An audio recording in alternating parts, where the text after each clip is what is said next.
Hey guys, welcome back. So today we'll be jumping right back into another Minimoog. This is the third Minimoog in a row this month.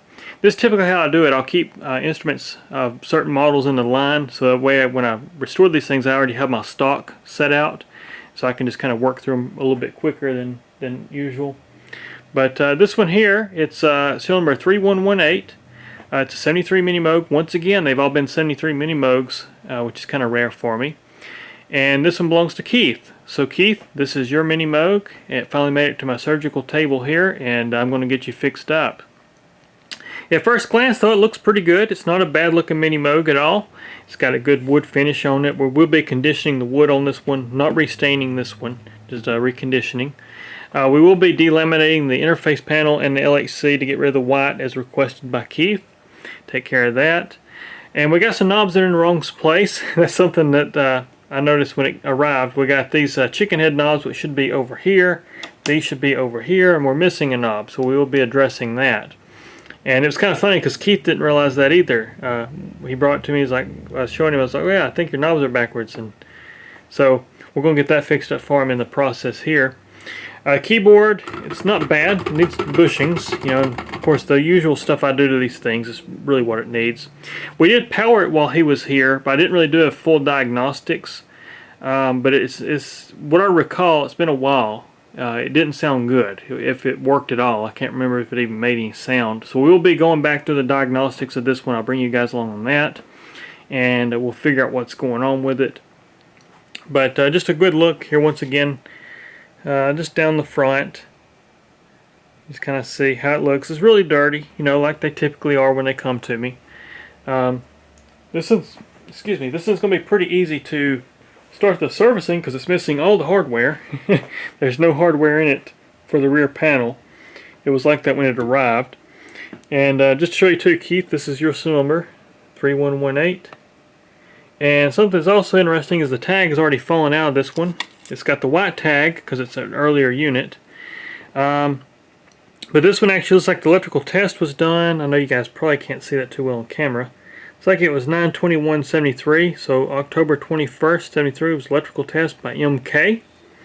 We go over here, mechanical inspection was done by KL on September 14th, 73. Final assembly, I think that's AO initials. I think that's AO. I don't think it's AB. Looks like AO. It looks like it was done September 14th, 73. And then we've also got the PC board assembly that was done September 13th, 73 by I think that's SD. Looks like SD, the initials. But serial number 3118, as you can see on the sticker. So this is the original sticker for this unit. So really cool. But what's also cool about this is that we just finished up Samuel's Minimoog, which went back to Australia, and it was actually made in October. It was October 12th of 73 is when it was done. And then we had John's 73 Minimoog that was done in, like, if I recall, it was like late April. It was like April 26th, 29th, and it was, I forgot the serial number is. I have to look back and see, but anyway, it's just kind of interesting there to kind of see the lineup of 73 Minimoogs. It's kind of rare I get all of the same era Minimoog in at the same time. So just kind of wild there. But it's still in good shape in the back. Still got the original badges here. And of course, you hear me talk about this every video. It's got the metal back badge with the embossed leather vinyl overlay on it. Unlike the later Minimoogs, which was all just vinyl, just a plastic badge. Same thing on the interface panel. Once again, metal backed embossed leather interface here. So yeah, I don't think this is going to be too bad of a unit cosmetically though. It's in pretty good shape, it looks like.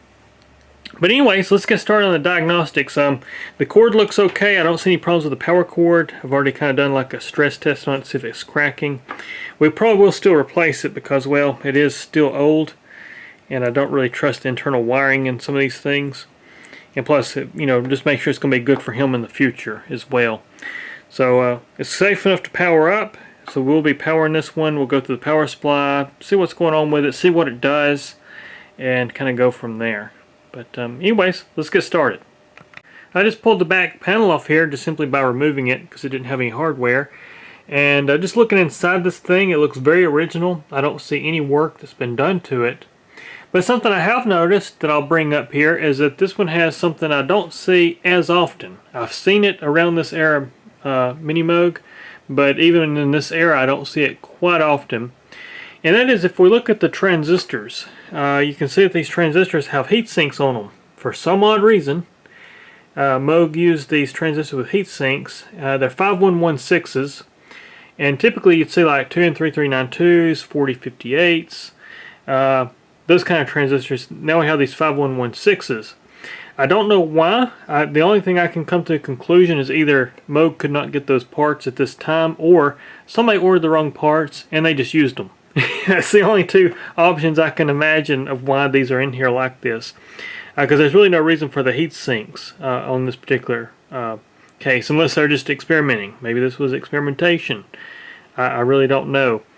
But they have all those transistors in different parts. So you got them there, you got them over here. But then we go to the back and you see the TS97s, you see the TS97s in the filter. So it still has the TS97s, but just these particular transistors in these areas just seem like they were either short 2N4058s or 2N3392s, and they just grabbed these and used them. This is the only thing I can come up with here. But besides that, like I said, it looks very original. We'll be I'm going to plug it in. We're going to see what it does, and then we can start just kind of see where we need to go with this one first. I have my meter set up over here, and we're going to start just by checking the power supply voltage before we do anything else. Make sure it looks okay. Now, if I recall, when Keith was here, we did power this one up, and it didn't make any sound whatsoever. So that's probably where we are. It's been setting for a couple of months, so it's hard for me to sometimes keep up with these. So what we're going to do, we're going to go here, get my meter on. We've got it set to voltage DC on the meter. We're going to go over here and get on the ground, negative lead, and let's apply power and see what it does here. We got power applied. So I can hear a little something bleeding through. See, 9.93 and negative 10. So our volts is a little low, but on our plus side, but not bad. Our negative 5 volts is negative 4.99. That's good. So our power supply is working. So let's hit a key. Let's just see what it does. I got one oscillator turned on. We have nothing. Let's see if 440 Hertz works.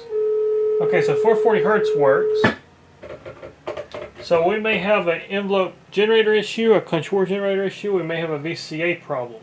Alright, and now my scope set up over here.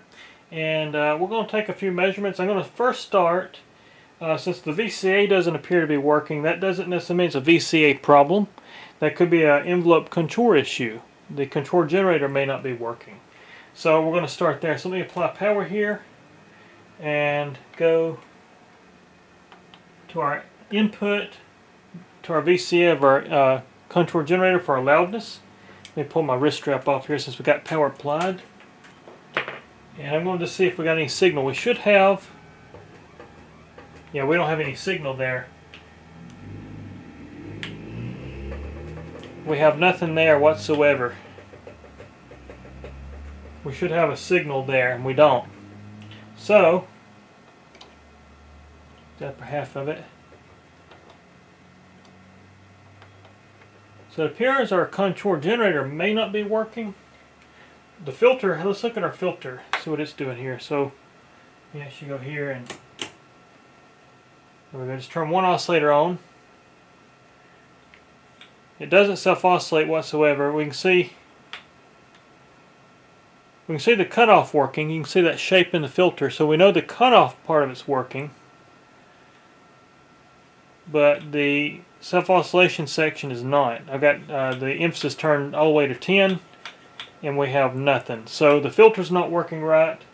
The contour generator appears to not be working right, but could still be a VCA problem too. When you hear the 440 Hertz, that's actually bypassing the VCA, is what that's doing. So you're actually bypassing the VCA when you hit that. You should be able to see that right here. Yeah, we can see that. You can see that output there. Of course, that noise from that switch is dirty. But so yeah, our VCA appears to not be working, but it may be our contour generator causing it not to work. So anyways, I think what we're going to do now, just to kind of speed up the process of troubleshooting, I've got a debugging board. I put in these things just like you saw with the Minimoog to keep things in some stock boards just to test some things. So let's replace the filter board and VCA board here with my debugging board.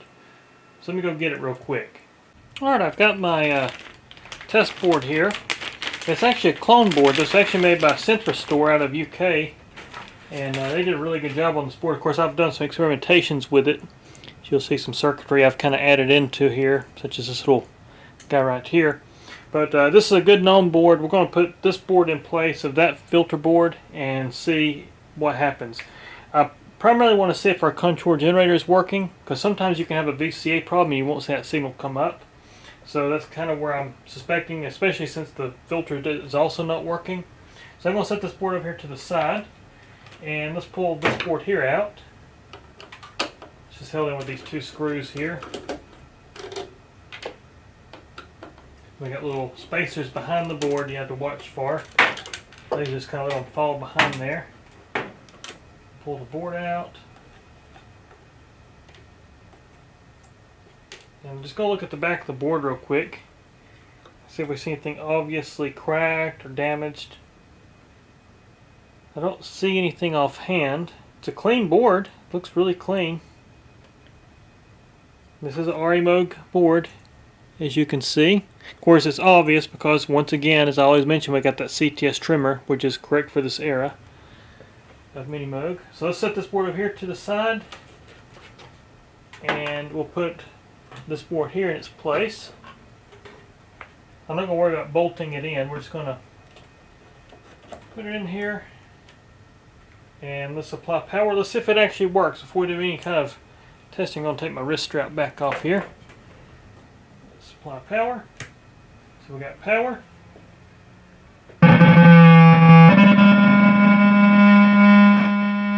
We're working. It's intermittent for some reason. Got a connection problem of some sort too.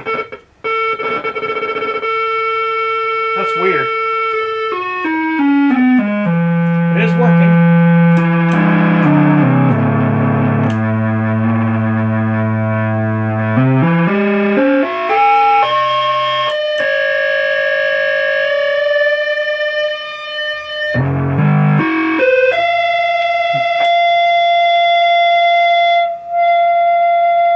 Still isn't self-oscillating. So yeah, the filter's still not self-oscillating. But it sounds like we got the envelope generator. Let's go here, and we should see an envelope generator signal. Pull this board wheel. Yeah, so you can see there. It's going to follow the decay I've got. We got the oscillators turned off right now. Just turn one oscillator on. We'll go to sawtooth.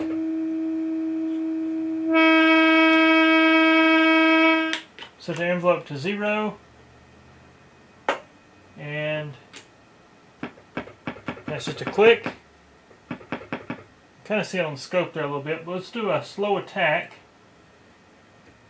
We should see it rise. We see it rise on the scope.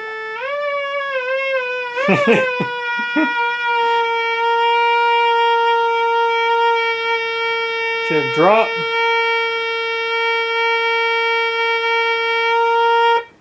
It drops. Yeah, this Minimoog is definitely not healthy, but we got the attack. Should decay down. I'm sorry, the decay is what I meant to say. Yes, we said decay's working. And then we got the sustain. Which that's how.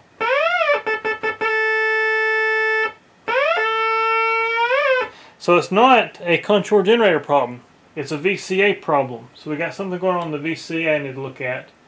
But we also got some bad connections. And some of that may just be bad connections down here at this socket. Because I'm finding this board. I can just gently move it.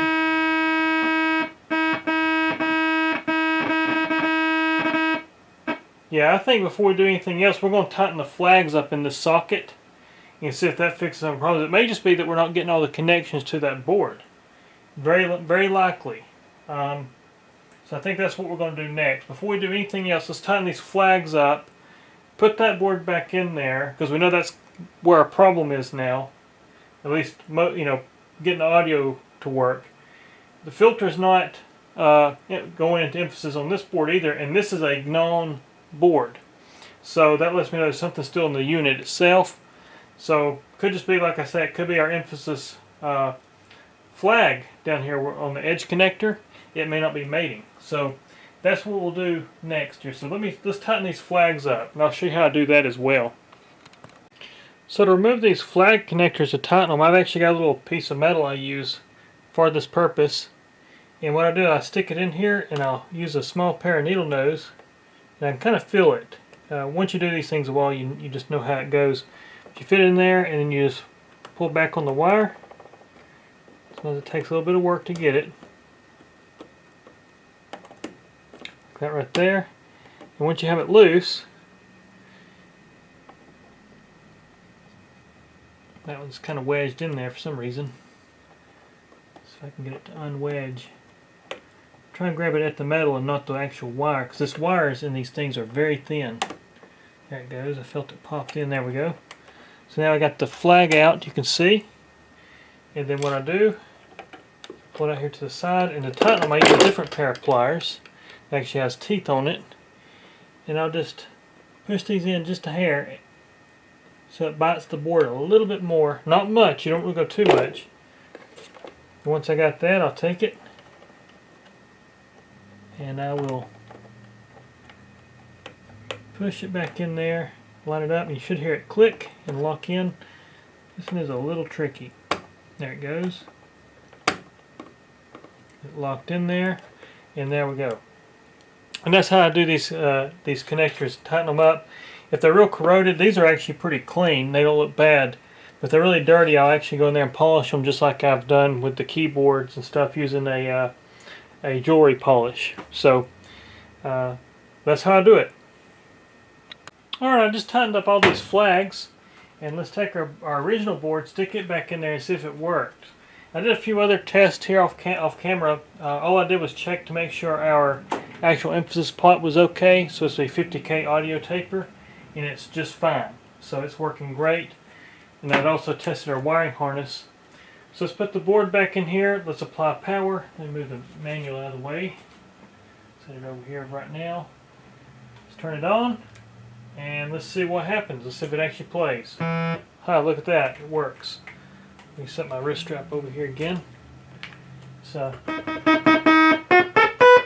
see if this works.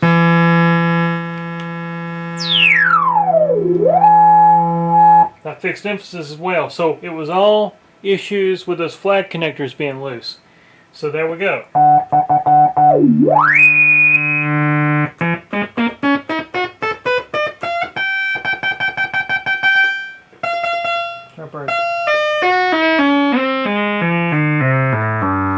So that's working now. Let's see if our 440 Hertz still works.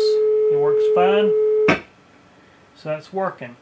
Let's see if our filter controller works.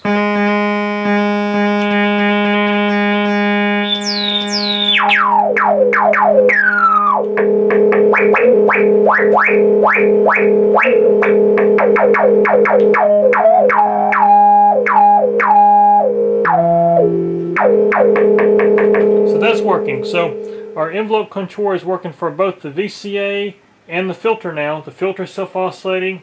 That's fantastic. So we're making some good progress here. So it looks like all of our problems was actually in that flag connector. It wasn't actually a board issue. This is why it's really important to follow out and kind of take what you can kind of figure out just by playing with it. You know, wiggling a board, we can hear it come and go. That kind of stuff, that let me know it's probably something down here. We had a known good board we put in it, same issues, and that let me rule it down in the harness and the connectors. So there we go. So we're making some good progress. So now let's go to the front. Let's just kind of go through it as a unit, see what works, what doesn't work. We got a lot of bleed through in this thing. I don't know if you can hear it or not, but if I crank the volume all the way up, You hear everything bleeding through. So we'll have to figure out all that. That's probably other flag connectors. It could be ground related connectors not mating good. It could be stuff like that. So still got our work cut out for us. Let's go around front and see how it's actually functioning as far as other features. So now we're back around the front of this unit, and we're just going to do a quick functional test just to make sure everything is at least working. Not worried about calibration right now, not worried about any of that. We just want to see if all the knobs and everything do what they're supposed to do to some degree. So we'll start with the oscillators, kind of where we were. So there it is with the filter closed up. Let's open this filter up.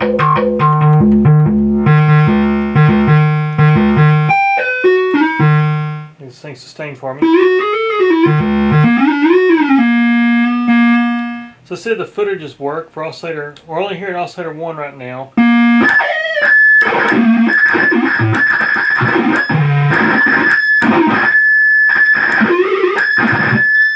We got some really dirty switches. Who knows how long this has been setting?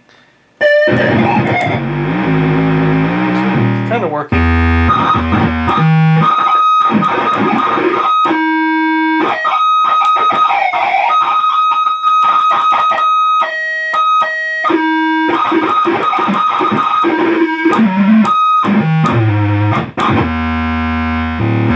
So switch is definitely dirty for that. When they set a very long time, this thing's probably been setting, I'd say 30 years, just based off what I'm finding in it. So there's square wave. Let's go back down here.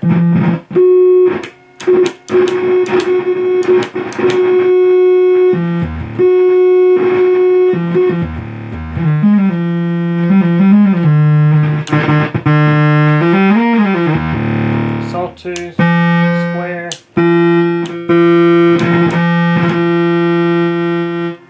Surprisingly, the volume knob's good and clean. So there's oscillator 1. Let's see how bad oscillator 2 is.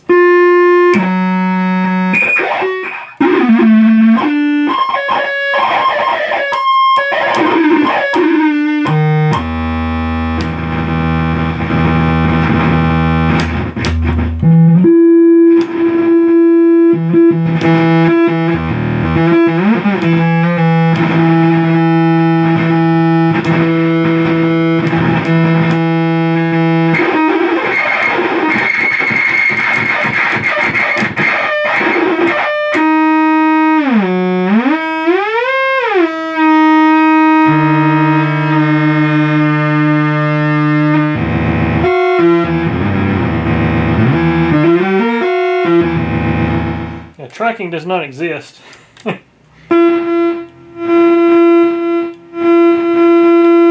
Pot that's dirty. But yeah, switches are definitely, the rotary switches definitely need some cleaning. Let's go oscillator 3. Here's oscillator 3. It's not tracking.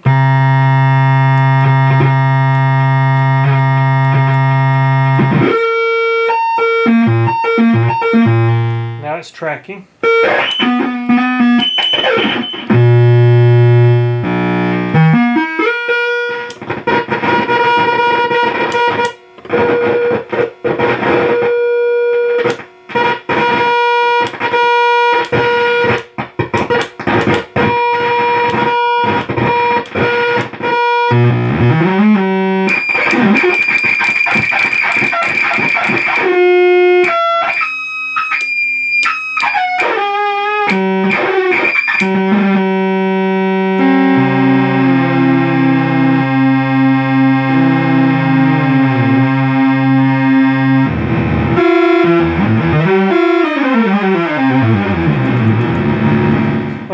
Alright, so oscillators are working, but we got some things to address there. We don't know if they're going to calibrate. That's still a questionable thing, but I'll probably have to wait until I clean these rotary switches to test that so I can make sure they're going to work okay.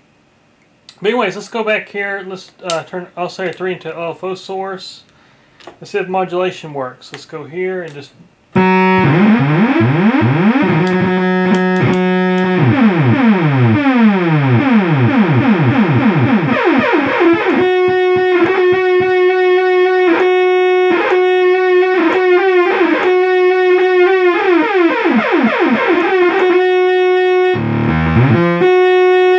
the modulation works. Let's try the noise. We hadn't even tested the noise over here. Let's test it real quick.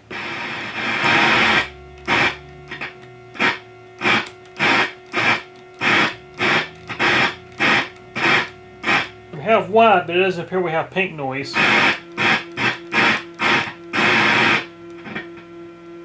Trying to see if it's a dirty switch.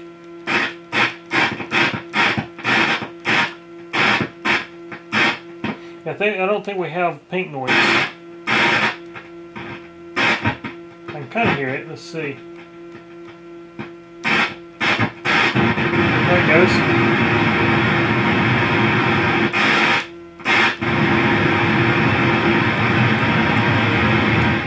So I haven't cleaned any switches yet or anything, so you're getting to see it in the raw. This is exactly how I start out with these things when they come in here. But you can see sometimes just massaging stuff, you can kind of see if something's working or not.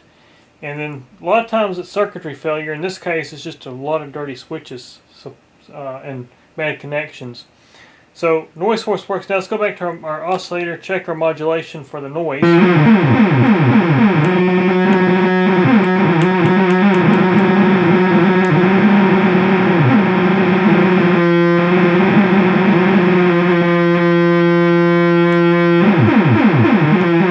That's working. Let's turn it off. Let's see if glide works. This might be hard to tell with this keyboard.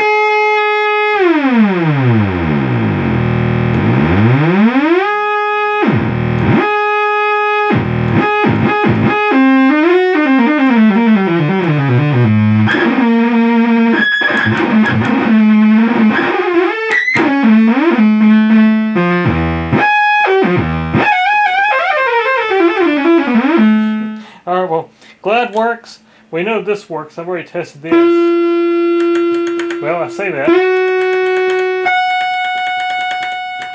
That's not working, so decay switch is not working. Now it is. Kind of.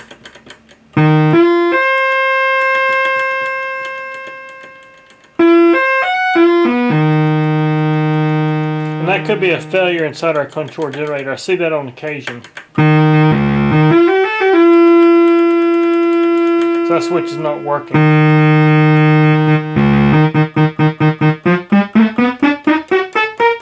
Now it's working.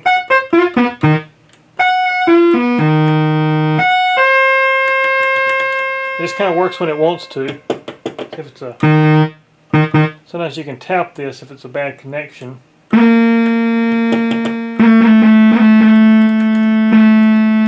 think that's just a dirty switch as well.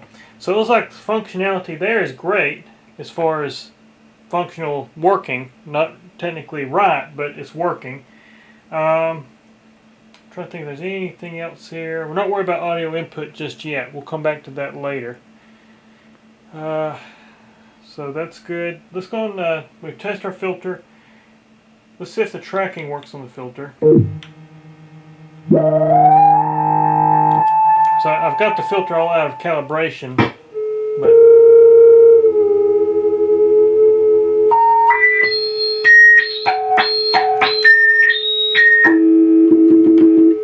there's any tracking.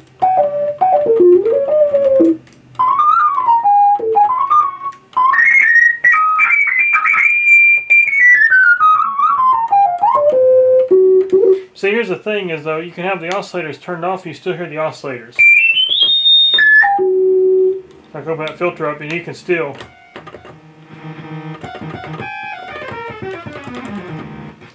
So I have a feeling I got some ground issues for sure there. But anyways, it looks like we're live. It looks like we're working. Let's test the pitch wheel right quick. I know it don't have the deads on, so it's going to be all over the place, but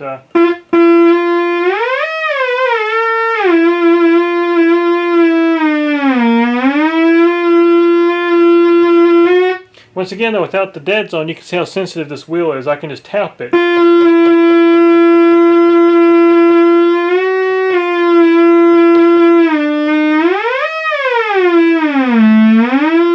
It is working, though. That's good.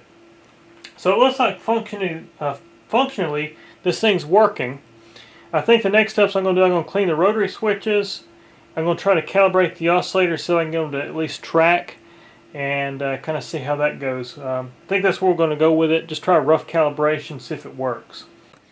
So I got to pull the boards in order to get to the rotary switches to clean everything. So we're going to go and pull the boards here and just inspect them while we're here. So let's get started.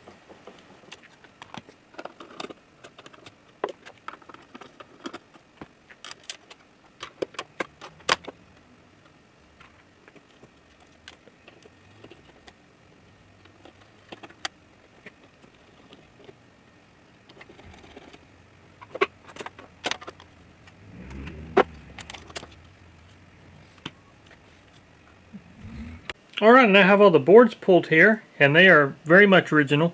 So here's the power supply with the noise source and the modulation mix and the headphone amplifier and all that good stuff. Definitely the recalc, but it's original. So this is a Moog incorporated circuit board, as you can see, so it's the correct one for the era. Here's our keyboard circuit and our control generators. It needs some servicing as well, but it's all original, all there. And it is also a Moog circuit board, as you can see right there, board number 2. The power supply, forget the actual numbers, I don't keep up with that usually. Yeah, number 3 is the power supply, number 2 is the keyboard circuit, and then I think number 4 is the filter board, if I remember right. Yeah, number 4 is the filter board. So we've already kind of looked at it just roughly, since we had to do all the work right here to this board, which luckily it wasn't the board, it was all just in that edge connector. Here's the oscillator board. Let's see if it's original. Should be, based off what I see on it. And it is. Moog incorporated. I see one little repair that's been done right there to it. You can kind of see where tracing has been fixed. Right there, and there's another one right there. You can see where something's been done. So it has had some service work done to it in its lifespan here, which is, you know, not uncommon. But the boards look good. They don't look like they're abused or damaged in any way, except for just those few little things, but that's not a big deal. Looking inside the unit, let's look inside. So once again, it's a pre-buffer board unit, so we got no buffer board. As I always mentioned, it would have those 2 screws up here. So it does not have the buffer board in there. So probably installing those. I want to flush the rotary switches. These are the backs of the rotary switches here. And actually they're kind of nice. You can take these wafers off and clean them real good. Everything looks original in this thing as well. But like I said, I'm not going to get into servicing this thing just yet, because it is actually, you know, somewhat working based off what we've got here. So since I've got the rotary switches cleaned, or just kind of flushed and you know, kind of cleaned. I'm going to go a little bit deeper once I get into this thing. We're going to service the boards then, but for now I'm just going to put the boards back in it. We're going to see if it'll take calibration, see if this thing actually plays right. So let's do that real quick. Alright, so I got the boards back in. I've done just a rough calibration on the power supply first of all, just make sure we get our voltage, you know, pretty close in. You see it's 10.002, 9.99 now, instead of being higher than what it was. So it's right at 10 volts on both power rails. And now we're just going to try to attempt to do a calibration on this thing, see if it works. So let's go in. I got the octave set to 2. I'll set her 1 only right now.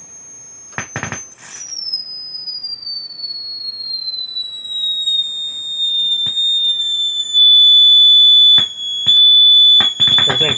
You can see all these flag connectors definitely need to be tightened up. I mean, I can just...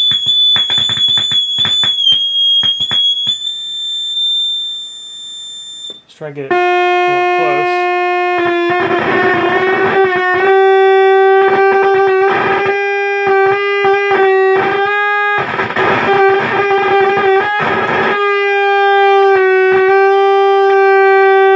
I don't know if it's going to calibrate or not. We're going to try it.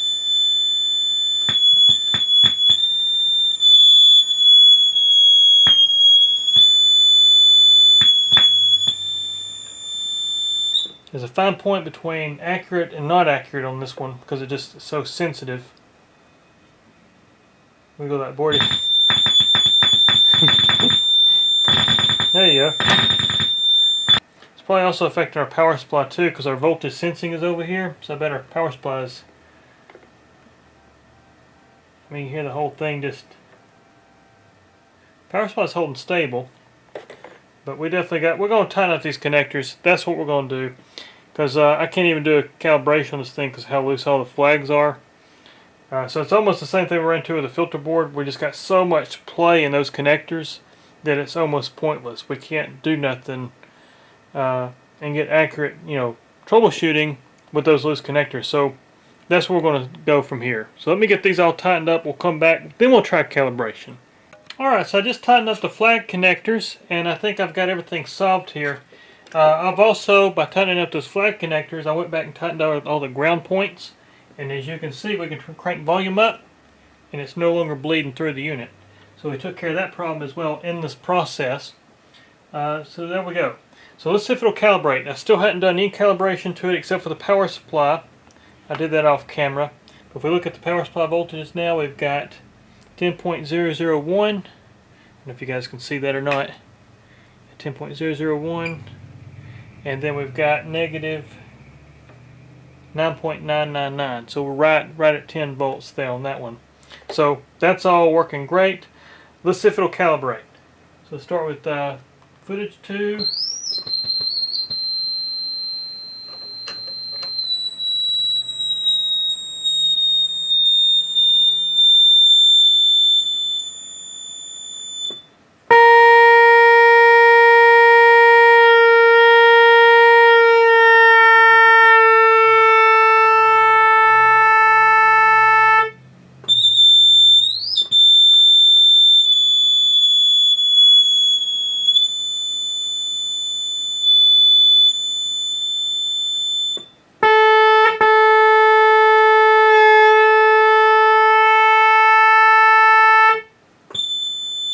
So we're getting really close. And for those curious, I do have a calibration video for those that want to follow this out, how I'm doing it.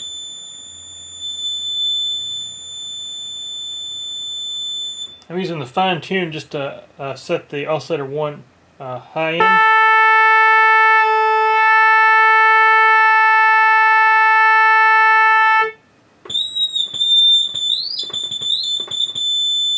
That was good.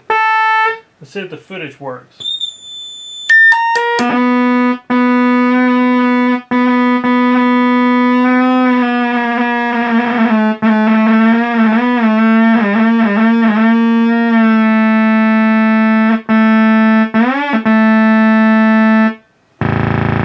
Looks like it works.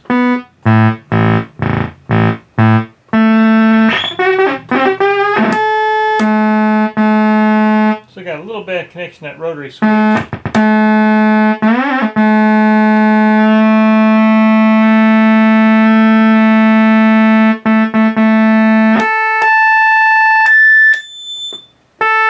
That sounds way better already. So that's oscillator 1 calibrated. Let's see if oscillator 2 will calibrate. So we'll calibrate it off of oscillator 1.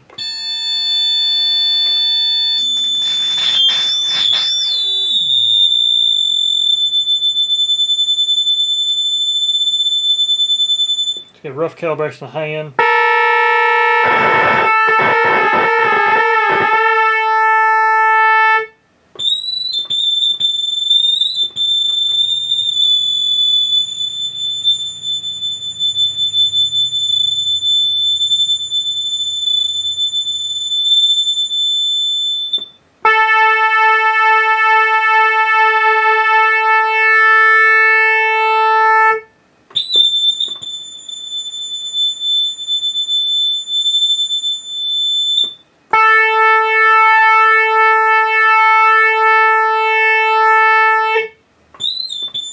We're just doing a rough cal just to see if it's going to work. So oscillator 2 looks like it calibrated.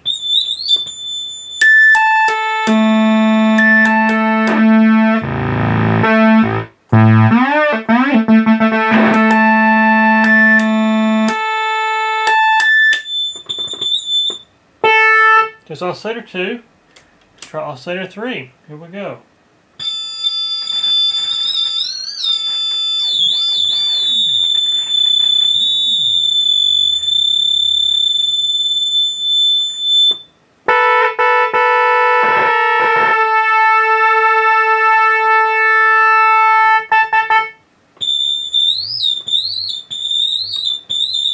contact for that A node I need is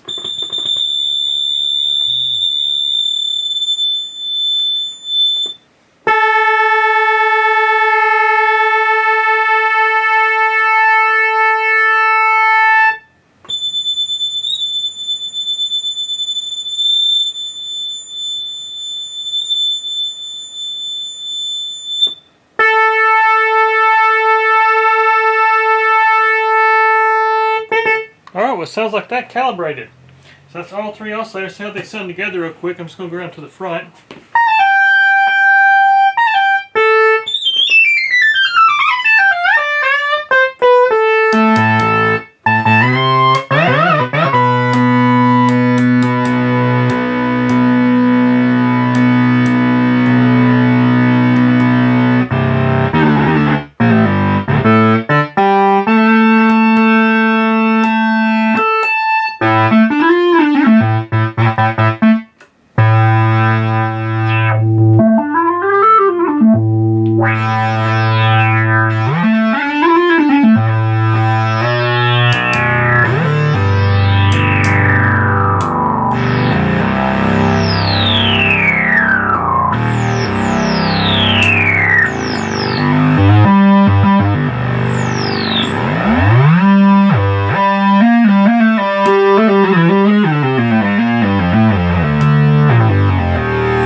Switch still doesn't always work, but anyways, sounds like the oscillators are working pretty well.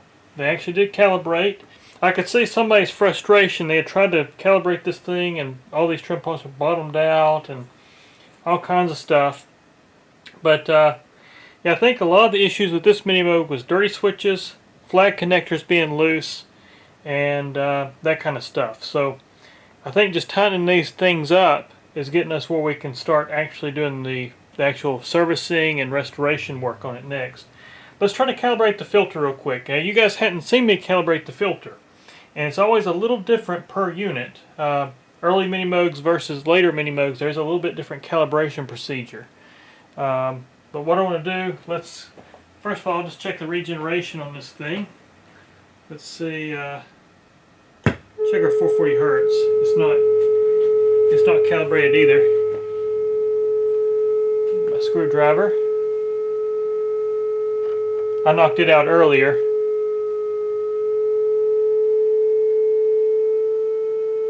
Oh, it won't calibrate. It bottoms out, so we got to do some work to that. So 440 hertz is not working correctly.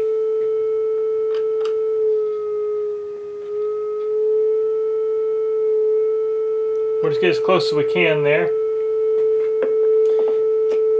Let's just check our filter. Let's see if it actually will at least calibrate to that 440 hertz there. Turn that down.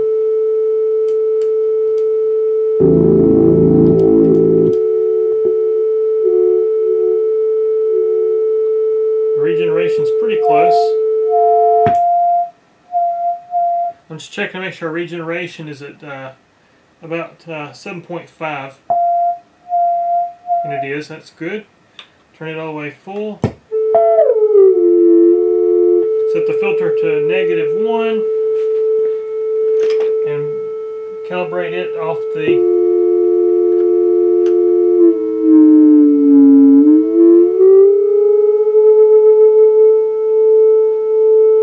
not to be exact. Now put tracking on it.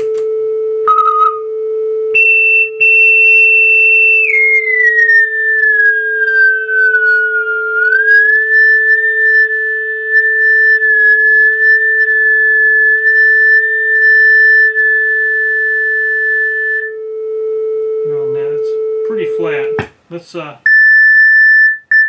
pretty close there. So get my screwdriver here, adjust this. Gotta get my smaller flat blade. Here it is.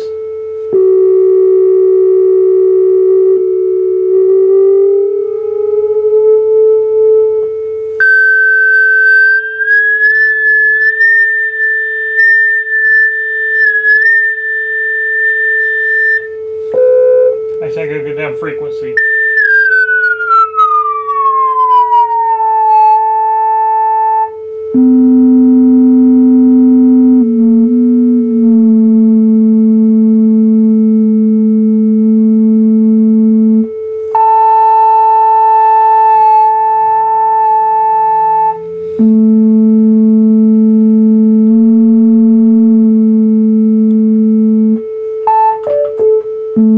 Sounds good. So it actually sounds like it's calibrating pretty well here. Let's just give it a test run here with the filter.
Sounds good. Sounds like it's a good sounding Minimoog here.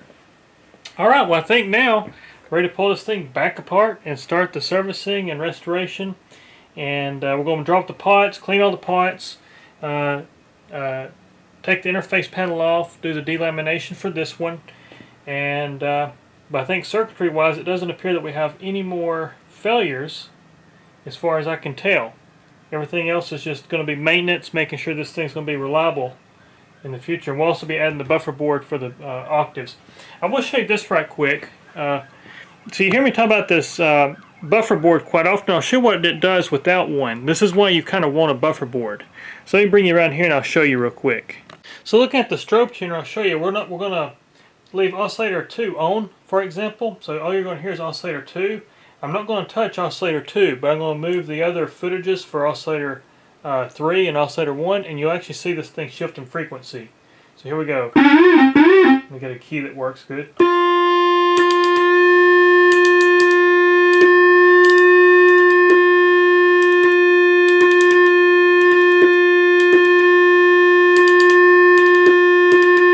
So you can hear it. It changed if we put on both oscillators.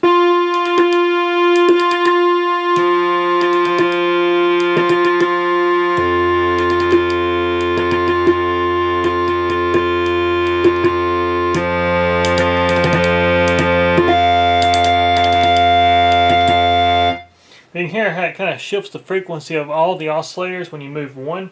That's what the buffer board fixes.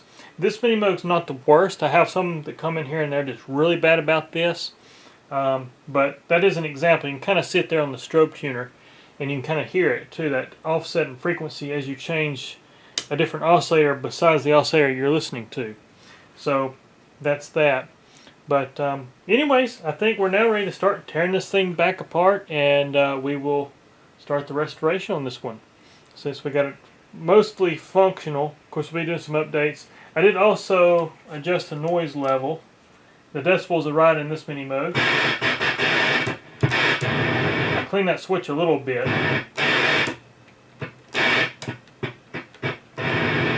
I didn't do a really deep cleaning yet. I just wanted to get it just kind of clean enough to see if it would work. And it works. As you can hear. And then the filter chords.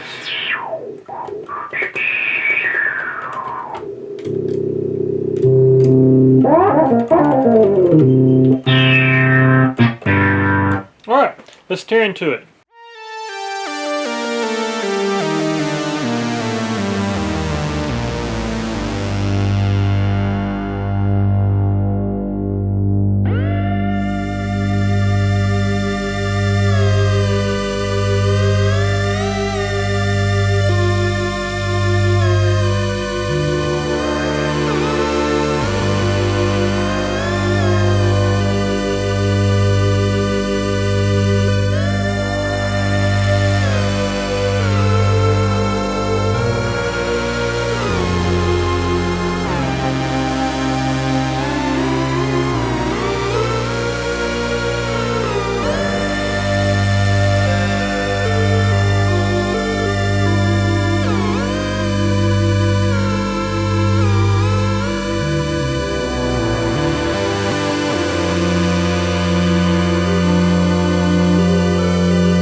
I now have the bottom chassis removed here, and you can see once again we got a nice wood frame on this one.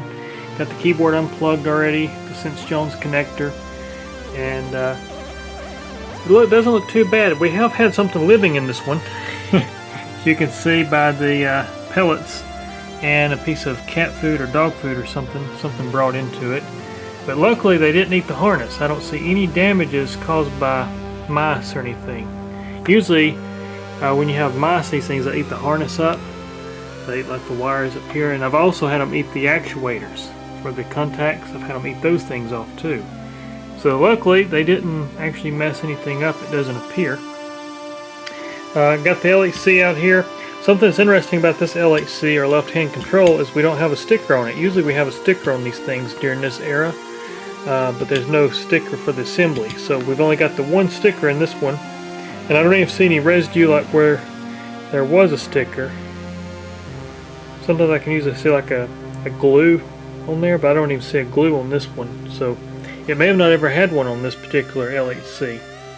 But anyways, let's get the keyboard pulled.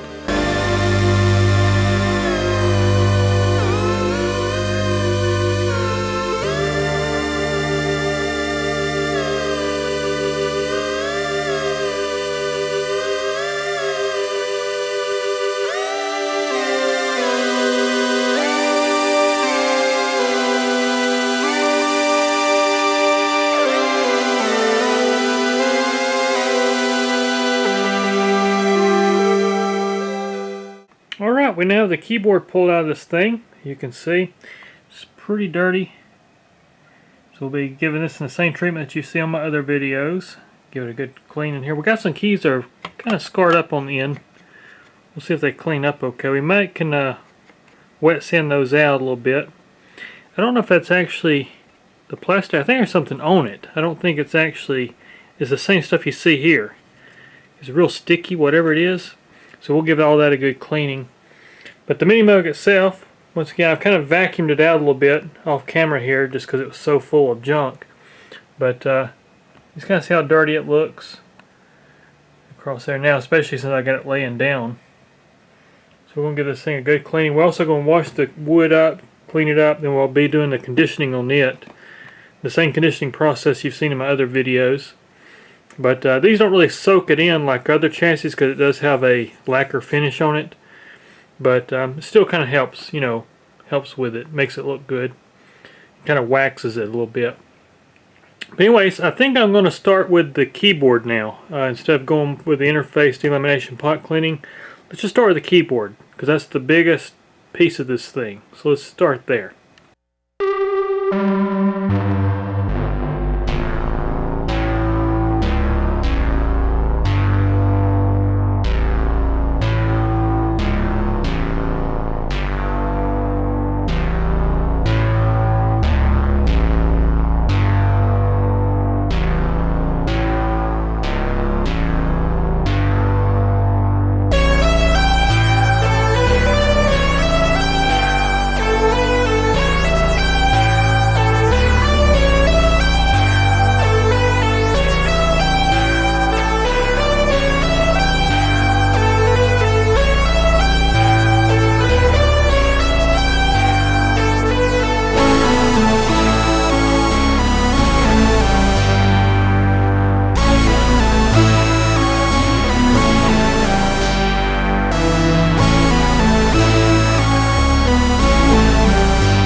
I now have the keyboard all back together. As you can see, the keycaps are back on here, washed, cleaned.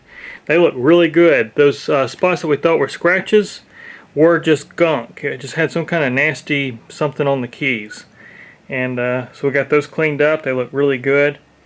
And now I'm just working on getting alignment done. It's a new day here, so this is a fresh day. I've let this thing sit overnight with the new bushings, so they've kind of settled in. And I've started some of the alignment here, which you guys have seen on John's Minimoog. I didn't show it on Samuel's.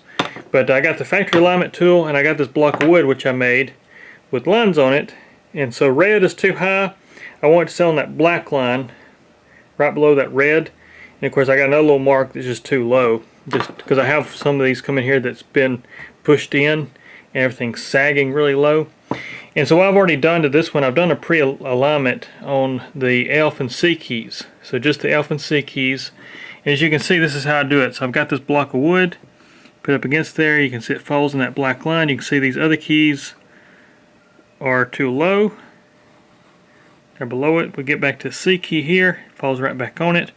And basically that's what I just did down the keyboard. So when we look down the keyboard itself, it's going to look all jagged, because the F and C keys are in, everything else is out. So we got to set the alignment, and I do all that visually. All that's done visually. But I also did polish the contacts off camera. I'll show you this real quick. We'll flip this thing over. And I polished the bus bars. You see how shiny they are. I have ran into a problem with this Minimoog though. Somebody has done an improper alignment, and they use pliers to bend the bus bars trying to get the contacts to mate. You don't do that. If you bend these bus bars, it makes everything out of whack, and it makes it a lot tougher when you actually do a proper alignment to get these things to work right. And I'll kind of show you examples of that. I've got one extreme right over here. You can see how this bus bar is got a nice curve in it right there. As you can see, it dips down, comes back, and what happens is when you bend one section, you actually warp the whole thing. So you can see all of these are just warped. So I've got to go here and try to straighten these things out the best I can without scratching them. And of course I got some methods for that, but it's still not easy, and it's always hard to get these things back like they need to be. If you're trying to move the contacts like that, then you've either got two problems. One, your key height wasn't set correctly, which in this case it wasn't, or you've got your bell cranks set wrong, and there's actually adjustments for the bell cranks. I also checked that while I'm inside these keyboards, and this one here in particular, it's fine on the bell cranks, but the key height was off, so it caused the contacts to be out. So instead of setting the key height and replacing the bushings and everything, somebody just went here and bent these bars, and it makes it a lot worse. And what happens too is you scar them. So as you can see here, we got some scars where the pliers were used to bend this thing. You can see that little mark in the gold plating. Doesn't seem like much, but if your contact falls on that point, you're going to have some problems. It's going to cause some erratic triggers and that kind of stuff. In this case, it's all on the trigger bus, because you got your trigger bus and you got your CV bus. And what you want to have happen, I've mentioned this in the past, but you want your CV bus to mate before your trigger. What that does is that gives your CV reference to your keyboard circuit, so when it actually turns on the transistors for the sample memory of the keyboard circuit, it's already got a CV reference. So it holds it, we left the key, it breaks the gate first, or the CV, the V-trig reference, and it holds that CV voltage. Otherwise you turn on the keyboard circuit memory before it has a reference, and so it just floats and it causes those squirrely notes, and that's what happens. So it's all about alignment in these Minimoogs in particular. Now other Moogs work different. I think the Minimoog's the only one that uses a dual contact set, but what they do on the other Moogs is they use like a 32 kilohertz carrier wave, and that's your actual gate signal, and then they put a DC writing on it, which is your actual CV voltage. So they're both on the same contact, so it cleans things up a little bit. But the Minimoog, it's still in the modular era, so this works very much like some of the old modular stuff as far as having more complex, more contacts, that kind of stuff to make everything work. But anyways, let's look at the keyboard. We do have a day code, August 30th, 1973, so it being a September Minimoog. that makes sense. This thing was probably on the shelf in the stock, and so I pulled it when they got ready to build this unit. But anyways, let's do alignment.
With the keyboard out of the way, we're going to turn our attention back to this unit and get this interface ready to pull to do the delamination on it.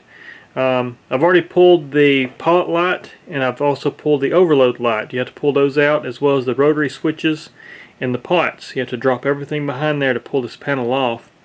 But unfortunately, I was looking at this overload light, and it looks like somebody at some point has grabbed it with pliers, and they've actually damaged this plastic a little bit. Let me see if I can get it to focus here. I'll show you. If we zoom in here, the only thing I can guess is they didn't know how to change the bulb. It's socketed. This is actually a socket, but yeah, you can kind of see, like right there, it's got some marks, and you see a little plastic. Yeah, there's your, you can kind of see the marks in that where somebody's grabbed it with pliers at some point. But the only thing I guess, like I said, somebody's going to replace that bulb and they didn't know it was socketed, and they was trying to grab this. That's about the only thing I can come up with on that. But I will show you how that bulb comes out. They are replaceable. It uses like the old telephone system bulbs. I'll show you how that looks. But the delamination, what it'll do for us is, this one's not terrible. It actually still looks decent, but it does have a little bit of bubbling starting. If we zoom in here, you can kind of see it. It's got like this little bubbles all in it. And what the delamination will do is it'll take all that off. I'll polish this thing out, get rid of all the glues, and it'll look really good. So that's what we're going to do. Of course, you can see, just I haven't cleaned this or nothing. We're not going to bother cleaning it since we're delaminating it, but you can see how dirty. It's kind of the same stuff we saw on the keyboard, like right here. It's just like something got spilt on it. Don't know what that is, but it's nasty. But anyways, let's get started. And here's a look at the bulb pulled out of the socket. So that's your socket there, and then that's the bulb. And it's just a little incandescent bulb that goes in that thing. And it just pushes in. It's got little metal tabs in there it grabs in, and that's how it works. But just thought you might like to see that.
I now have the interface all delaminated there. As you can see, it looks really good. That's after some scrubbing and everything else to get that glue off. There's the laminate that came off of it, as you can see. And that's what it looks like after. You kind of can see the process on this video here. I now have the interface panel back installed after the delamination process. And as you can see, it looks really sharp. So you can just see how nice and dark it looks. And it's no longer gray looking, it looks more like black. And the whites really pop on it. And also we don't have any of the little bubbling effect in the embossed leather texture like we did have. That's what we got rid of on all that. But it looks really clean, really good. I also cleaned all the switches and got all this cleaned up. Now they are discolored just from age. That happens on these things. But looks really good. Also washed the cabinet, conditioned the wood, and now you can see just how good it actually looks. You can see a lot of the wood grain come back out of this thing. It is the original lacquer finish, but the actual conditioner brings that back out. It kind of waxes it, and so now it kind of livens up the wood grain underneath that lacquer. Looks really good.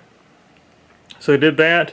Also got the keyboard reinstalled that we just rebuilt, so it's all back in there, fresh bushings, full alignment, really nice and quiet, sounds good. So I think now at the point we're going to clean the potentiometers. I've only installed just a few just to hold this panel in place.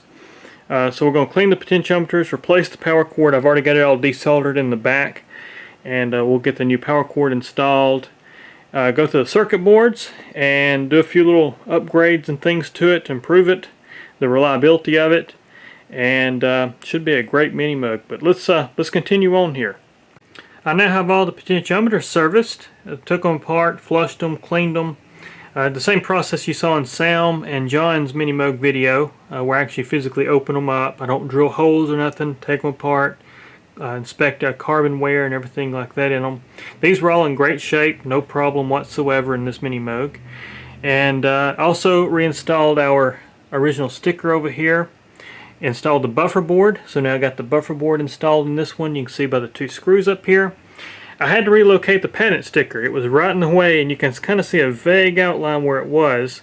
I had to move it over here. It was just in the way, so I relocated it over here to the side. Serviced the rectifier filter board. I also installed a new power cord, so we got the new power cord installed, and I think we're just about done inside the chassis. We're ready to move on to the circuit boards.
something I will show you on this particular video. I forgot to show you this on the last one, and that is how I use an axial cap in place with radial.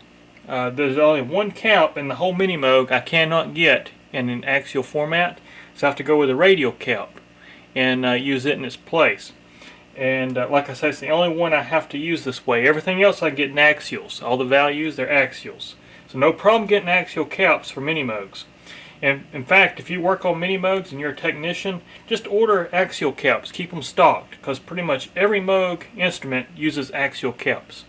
So just do that if you work on Moog synthesizers, because they're going to be axials. So once again, the difference between axial and radial, for those that don't know, axial has the legs coming out of both ends. Let's see if I can get my camera to... There it is. You can see how both legs are coming out, or a leg on each end of this particular cap. This is just an example. Here is a radial cap. You can see both legs are coming out of one end. That's the difference.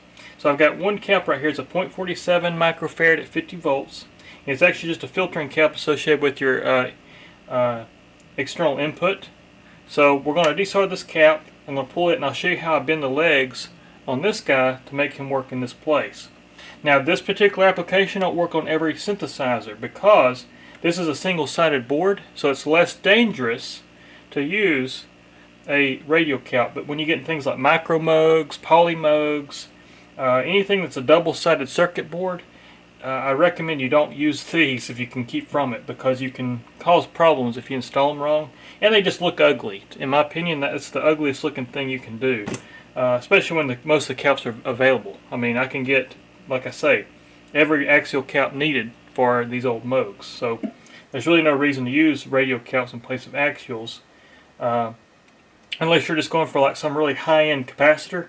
But Moog didn't use high-end capacitors to begin with, so there's really no no benefit to that. And the ones I use have a good shelf life and a good lifespan. They're like 2,000-hour caps, so they're fine. We'll go here, and we're going to desolder this guy here.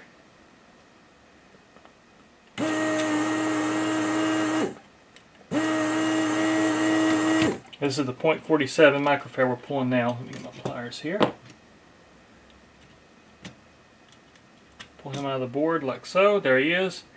And then, so what I do with my caps here is, I know the positive is on this end, so it goes in there like this. This is the positive end of the cap. So what I do is I lay this out like so, and what I'm going to do is I'm going to bend the legs. So the positive leg of this cap, it actually bends. I'm going to keep it where we can see the values also. I'm going to go right here like this is the cap, and I'm going to, maybe you guys can see this. I'm going to grab it with the pliers at the base of the cap, and I'm going to bend this leg down this way. I'm also going to bend this leg here down that way. So the cap has the legs coming out the back like that right there. You can kind of see it. Then what I'm going to do is I'm going to take this positive leg, I'm going to grab him right here at the base, and I'm going to bend him back to the side of the cap like this right here. Now, since this is a single-sided circuit board, I'm going to actually make this leg run underneath the board, or underneath the cap, because I'm not worried about touching tracings underneath this. If I had a double-sided circuit board and I had to use a radial cap, I'd actually make the leg run on top of the cap, so it doesn't have any connection to the circuit board. And then what I do is I just simply put the negative leg in the hole, like so, and I figure out where I need to bend the rest of the positive leg. You can see the positive leg. Maybe you guys can see this. So you can see that the negative leg's in the hole over here. I got the positive leg running right there. You can see it's still straight. So what I'm going to do is I'm going to mark it where I need to bend it. So I need to bend it right there. I'll pull the cap back out. I give that a little bend, like so.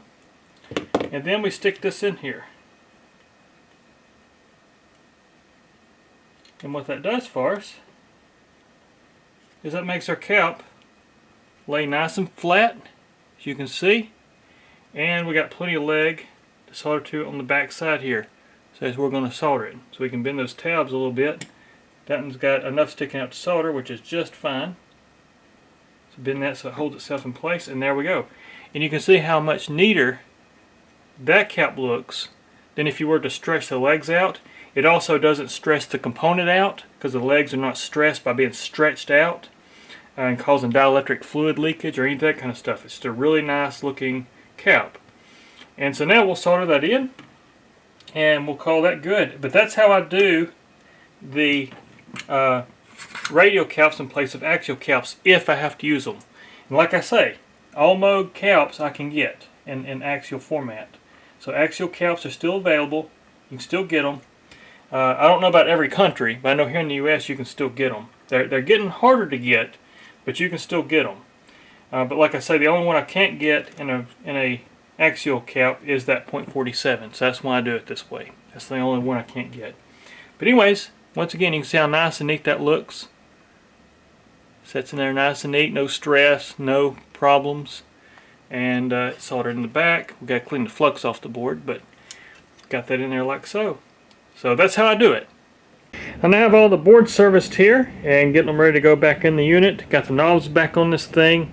Had to replace 4 knobs. We had 2 that were split. You tighten them up with the set screw and they just flare out and they wouldn't tighten up because of the split on them. And we had 2 knobs that were stripped out. The set screw wouldn't tighten up. So I had to replace 4 knobs here and used a good vintage one here I had. And these are the 2 replacements here. I also had to put a knob on it. It was missing one of the knobs, this one right here. So I put one of those on there. So that's got all the knobs. See how clean it looks. Delaminated the LHC panel. Did the dead zone mod. So it's got the dead zone mod stuff going on in it. And you can see some of the old components here. So got a bunch of old parts, a bunch of old resistors and diodes and capacitors and op amps and all kind of good stuff there. Temporarily stuck the boards back in the chassis, just did a rough calibration, and it sounds great. We got to do some keyboard work. As you can see, some of the keys are not triggering. That's due to those bent bus bars. I've got to do some adjustments. But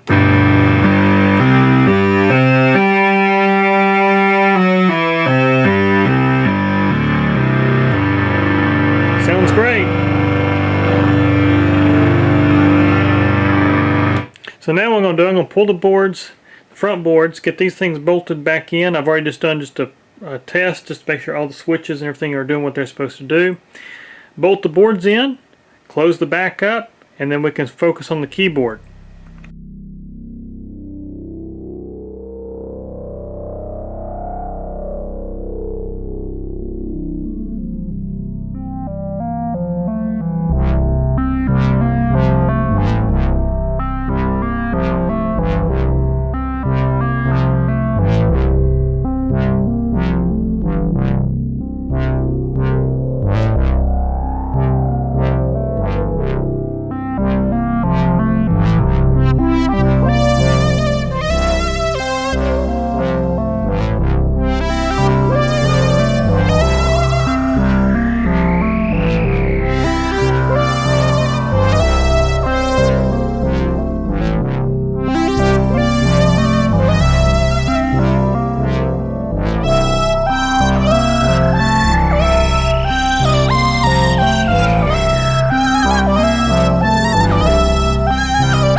So I just got all the contacts aligned here, but I noticed something, and I don't know why I didn't notice this earlier. This one used to have a yellow sticker as well. So this must have been the start when they put the yellow sticker, and they also had the white sticker inside. So maybe that's what they did to this one.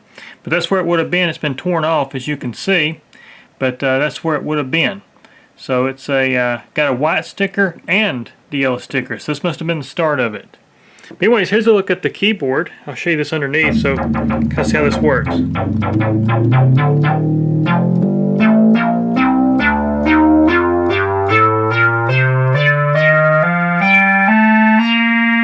there's our keys. So that's how they all work there. Did alignment on that. Got everything put back together here with the zip ties. So we got our Cinch Jones connector fastened back. And I think now we're ready to put the bottom chassis on it, and I'm going to put some burn-in on it, and it'll be ready for a full demo. Well, this Minimoog passed a 13-hour burn-in, no problems. It's held calibration very well, and it's going to give you one last walk around it here before we make the demo of it. But put all the screws in it. It was missing all the hardware, so I put all new hardware in this back panel here. So it's got all screws back in it like it needs to be. Once again, Keith, this is your serial number 3118. As you can see there. There's your serial number. The buffer board's installed by the 2 screw locations. And looks really good. Just going to give you a good quick walk around here. The condition of the wood really good. Rebuilt the keyboard. And it looks really good. And it sounds great, which is more important. So there it is. But anyways, let me get the camera on the tripod here, and I'll give you guys a sound demo. Alright, so anyways, I'm going to start first with just a good sound of this thing, so you can get an idea of how this thing sounds. Then I'll break it down like I typically do, show you the oscillators, the filter, contour generators, etc. here. But here's just a good sound of this thing.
So anyways, as you can hear, this thing sounds fantastic. My refrigerator just kicked on. That's why you saw the overload light blink. But anyways, now we'll just break it down, open this filter up real good here for you. We'll take the oscillators, put them on a sawtooth, so everything is 16 footage here. And I'm just going to walk you through each oscillator. So we'll go just with oscillator 1 first, go through the ranges, the waveforms, and then the next oscillator, etc. here. So here's oscillator 1. Turn glide off.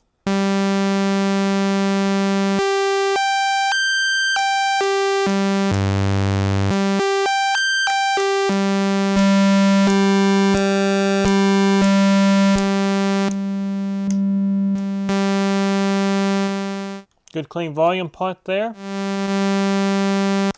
Good clean on-off switch. Also, I'll take oscillator 1 to show you the keyboard works correctly. I'll go down the scale of the keyboard and show you that all the notes are working correctly after this keyboard alignment and everything. So here we go.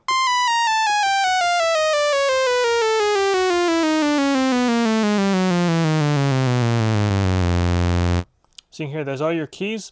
What I also like to do is hold in the top note and go down the scale of the keyboard, and this shows that all the alignment of the contacts are right. If you have any squirrely notes while you do this, then you know you got a contact issue, which I've worked out of this one. So you can hear.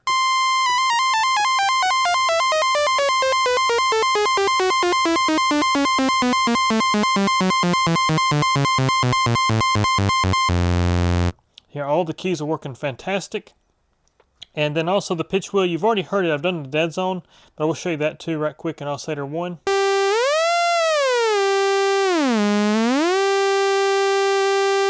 So if I'm in that detent, I have no sharps or flats. And the wheel's not sensitive like it used to be without the dead zone. So that takes care of that, makes the pitch wheel much more usable.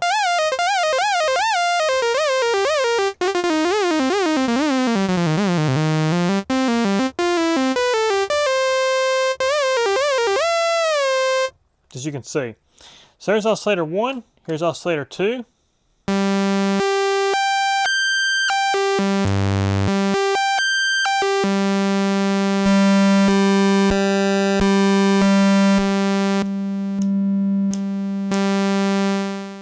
Good clean volume pot once again. There's oscillator 2. I'll come back and show you the fine tune or detune later. So here's oscillator 3.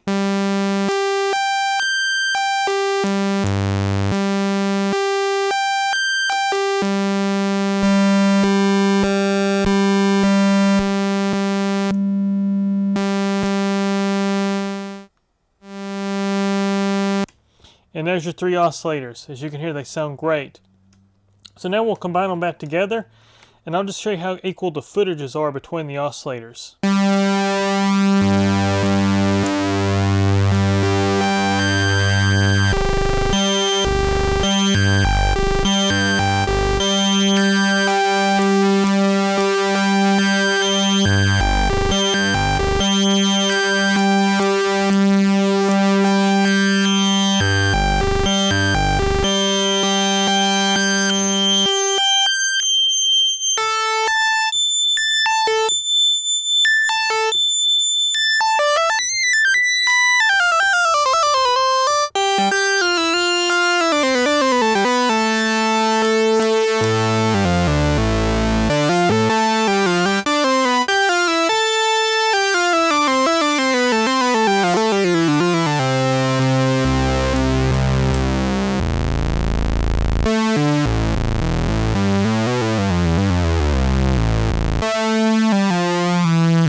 So as you can hear, those oscillators sound great. They're working like they should. We've also got the noise source. Good clean volume pot for that as well. And there's your oscillators, noise source. Now let's go to the filter. So the filter, we're going to set up the keyboard tracking. I also did repair the 440 Hertz, so now it's 440 Hertz on the dot. So take that, we'll set our filter up to self-oscillate.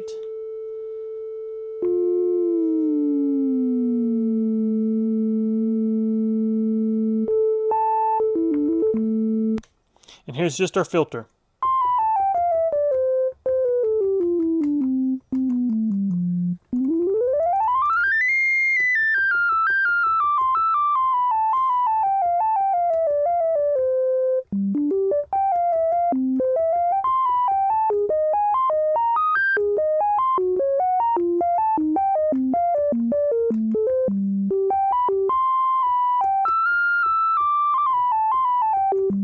So anyways, you hear just a filter. That's just a filter oscillating. Well, like I always say, I always like to put a little bit of reverb on that. It just gives you a little something extra.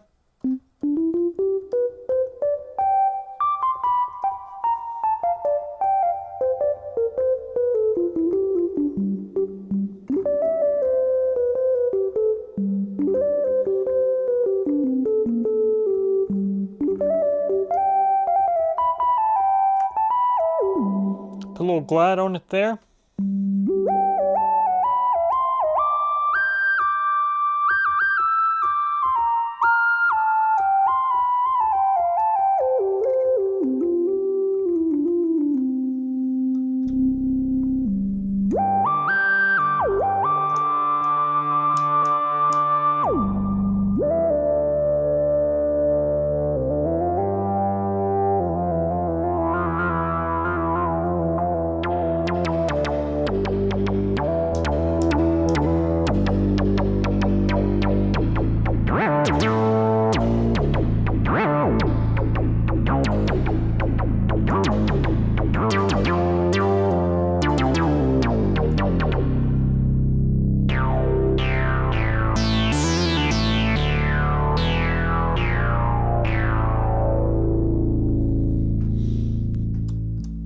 So anyway, let's combine it back with the oscillators there a little bit and taking some of the self-oscillation off the filter. You also heard the glide, and the glide has an effect, and I explain this usually always with the glide circuit, is you can actually hold where the position of the glide is when you off a note. So for example, let me turn that back off, here we go.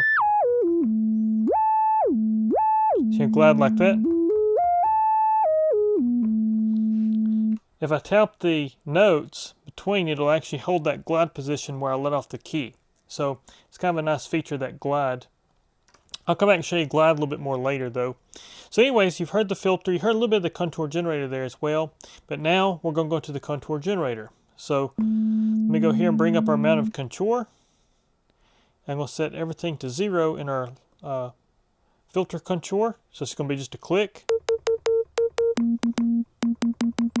So here's just going to be a click. Here's our attack. I'm sorry, our decay.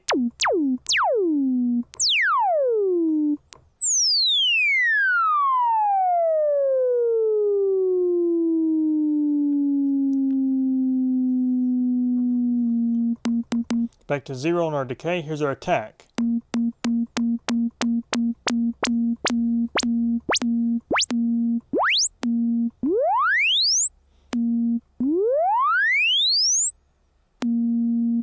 So that's our attack. Then we also got the sustain level, which sets how low the decay is actually going to go. Put a little bit of decay on it.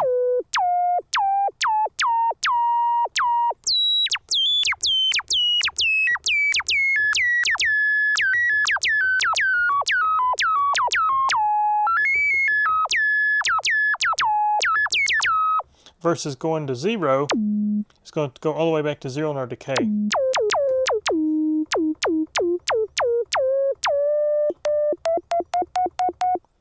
Of course, if you have it where you'll sustain, you'll hear while off the key.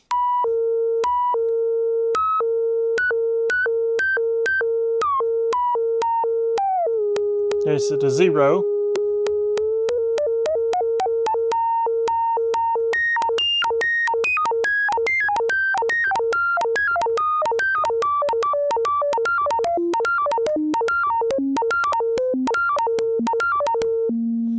You get something like that out of it. So that's just the filter you're hearing there with the contour generator. So that's the contour generator for the filter. Now let's go to the VCA. So for that, we'll open the filter back up. We'll turn our oscillators back on here. Set everything to 0 in it.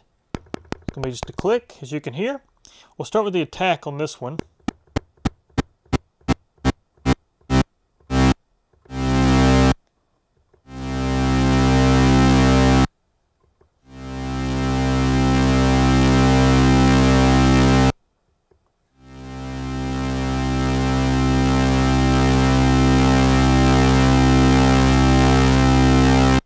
So as our attack, we'll set it back to 0. Just click again, now we'll bring up the decay.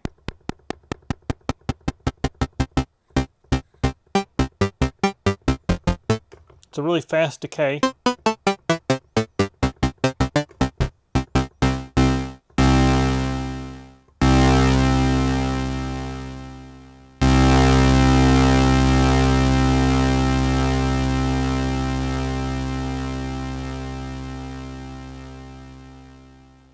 So as a decay, it'll go even longer than that, but just to show you it works there. So set decay back to 0, and same thing here, we got the sustain level.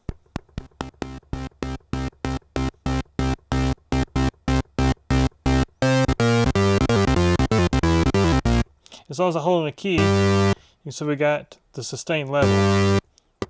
So that back to 0. And you can use that in conjunction with the decay to get a nice percussive. So we'll go there with a little bit of the decay, then we'll bring up our sustain level.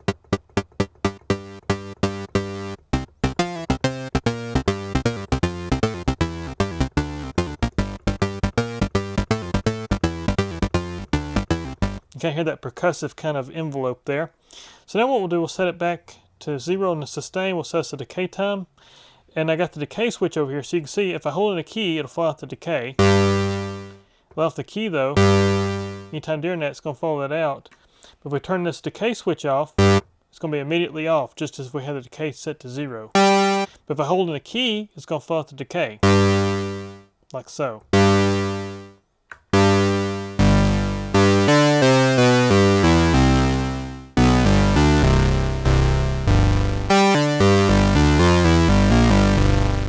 And that's your contour generators. Next thing we're going to go over, we'll go over the modulation source here.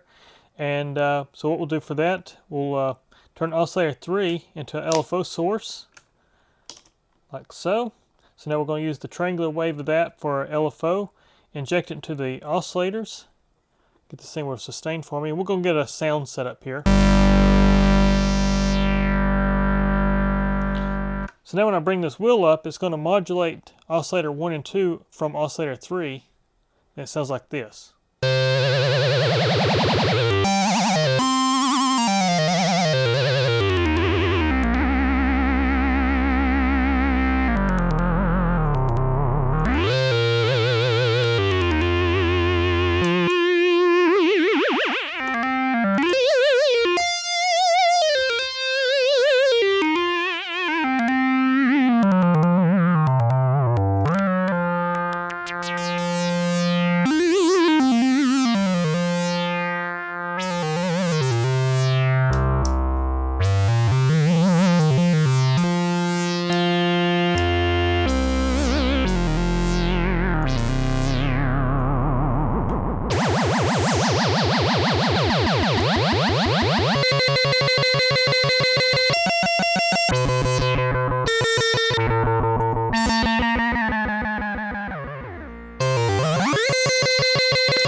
So you hear your modulation there.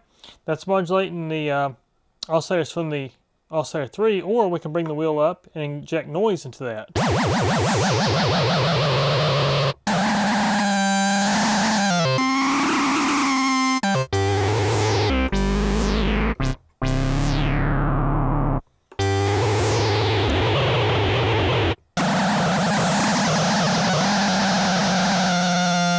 Like so.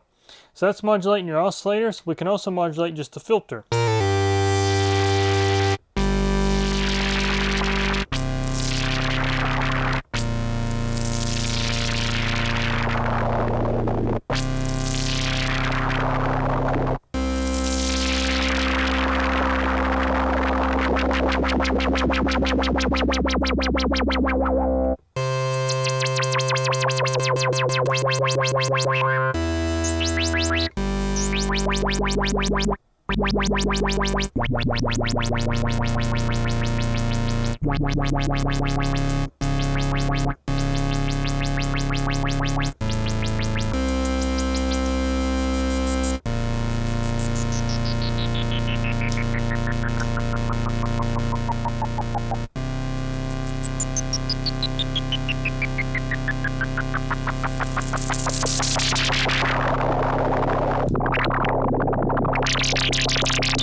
We're using the modulation mix knob to control and mix the oscillator 3 with the noise to give you both effect.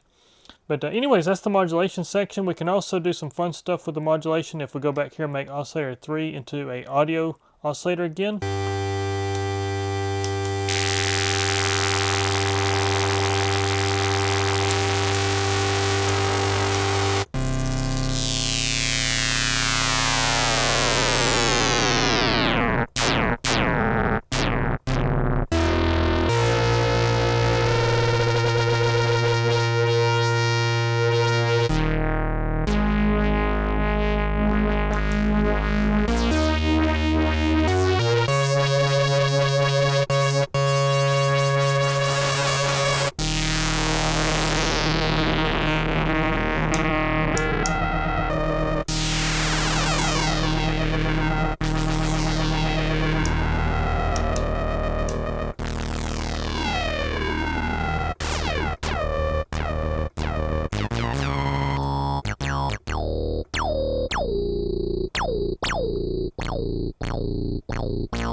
get some ring modulation effects, put tracking back on that.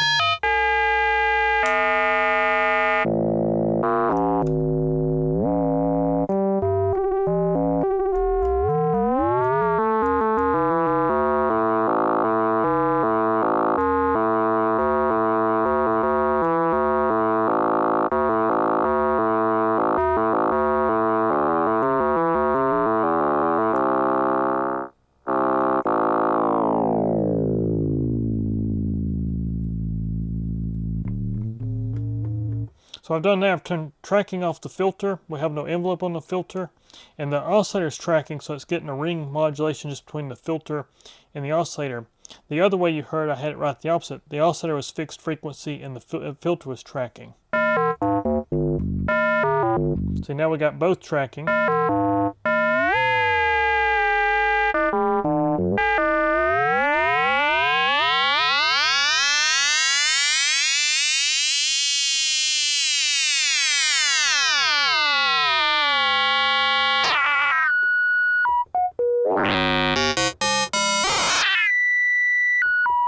I'm going to have to clean this wheel just a little bit more. I'm noticing it's got a spot in it. I've just noticed that where the mod wheel needs to be cleaned just a little bit more. It was in good shape. I did clean it, but may need to do a little bit more work to it.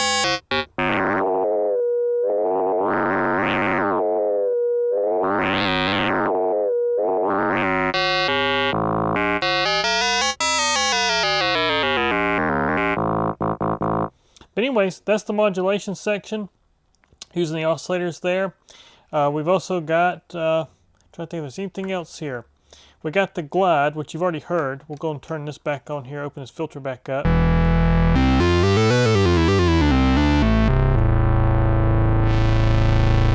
So we'll go full glide.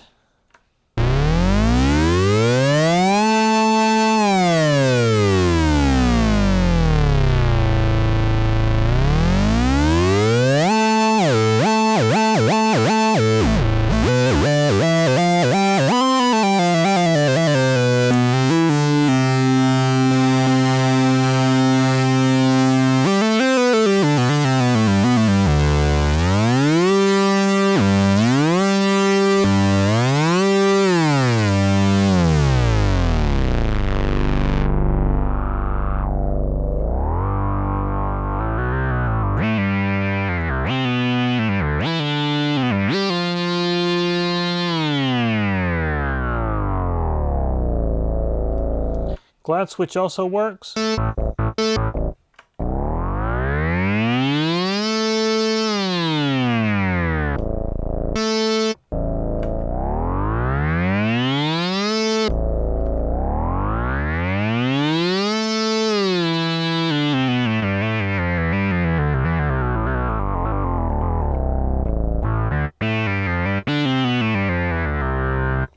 And there's the Minimoog. So anyways, just want to take a minute here for you, Keith, and show you your Minimoog. Works really great. I am going to go back and check out this mod wheel just a little bit more. Something going on with that I just picked up on during this video. So we'll check that out. But anyways, that's the Minimoog.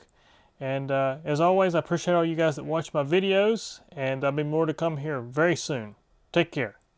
So I took apart this modulation point we were having issues with. And the carbon's good. I'd already inspected it earlier. It was good. But what I ended up having to do was actually tighten up this tensioner. It didn't have enough tension for that carbon to ride the track. And now, if we hit a key, whoops, sorry. If we hit a key,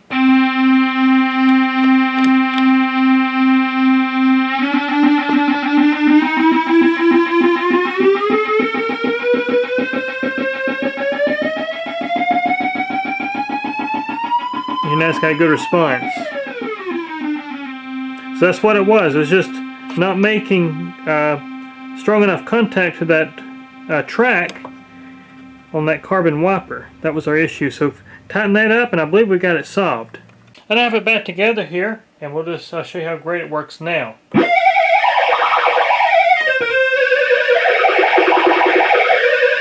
Nice smooth response.